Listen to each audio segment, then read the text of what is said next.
Visite de réconfort aux sinistrés d'Oamba Tamboué dans le territoire de Katakokombe. Nous sommes dans la nouvelle province de la Lomami. Dépêché par le chef de l'État, Léonard Sheokitundu, a lancé un appel à l'apaisement de toutes les populations en rassurant que justice sera faite pour rétablir l'ordre dans ce coin.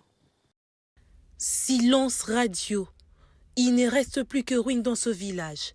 Habitants, bétail ont vidé les lieux après un incendie volontaire causé par des hommes armés. 2 semaines après cet acte criminel, un fils du terroir dépêché par le chef de l'État vient se rendre compte de l'ampleur des dégâts.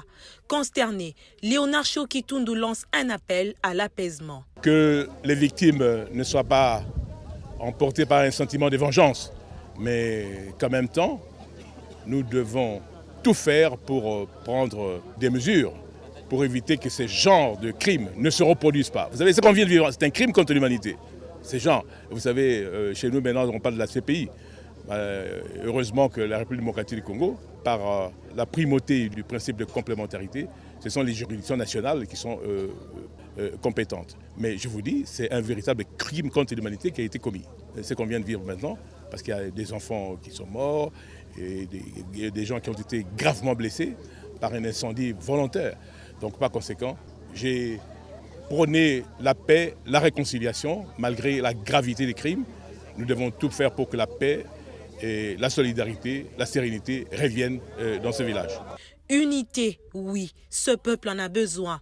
Le cauchemar dont les souvenirs sont loin de s'effacer de la mémoire des habitants est dû à un conflit de leadership.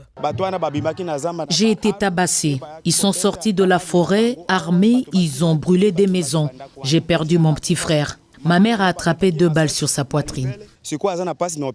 La prise en charge des victimes est assurée par le chef de l'État qui a dépêché son émissaire avec des kits de réinsertion. Toujours dans ce coin, Léonard Sheokitundu a, grâce à l'implication du chef de l'État, lancé les travaux d'un pont symbolique, un geste qui va contribuer au désenclavement de ces territoires. C'est d'abord l'entrée de Lumumba-ville.